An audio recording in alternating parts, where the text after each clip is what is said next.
ओंखारग्रा दङ दा गोदान गोदान गथ'फोर दङ बेखौ होनांगौ जेनेबा बबेबा थांनाय आरो जोङो सेथि बानायब्ला मोजां जागोन आरो जोङो आं बेखौ बुंनो एसे जोङो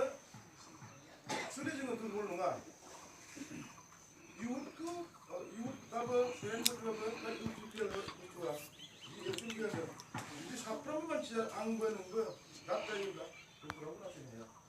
काउन्टार होनानै लानानै होनांगौ आरो होनबा जोङो साफ्रोमबो जिखिनि जोङो सानदों मोनसे मडिफाइड जिखिनि होनदों गोदान लाबोनो होननानै पार्टिखौ सरकारखौ दा बियो जोंनि साननाया जाफुंगोन आरो आङो बेखौ खावलायनो लुबैदों नैबे जिखिनि एमपि इलेक्सन बिनि इयुनाव जिखिनि फैगोन बे जोंनि जोंहा दिनै थाखानाय सासे एमसिएलए दङ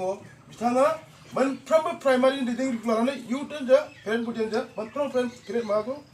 प्राइमारि बडिखौ लानानै ब्लकनि लिडारखौ लाफानानै मोनफ्रोमबो कमिटियाव गामियाव हाबनांगौ आरो बे गामियाव हाबनानै पाब्लिकखौ जों बुजायनांगौ नङाबा जाया एमसिएलए दं बुङा आं बेखौ बुंबावनाया दिनैनि गेजेरावनो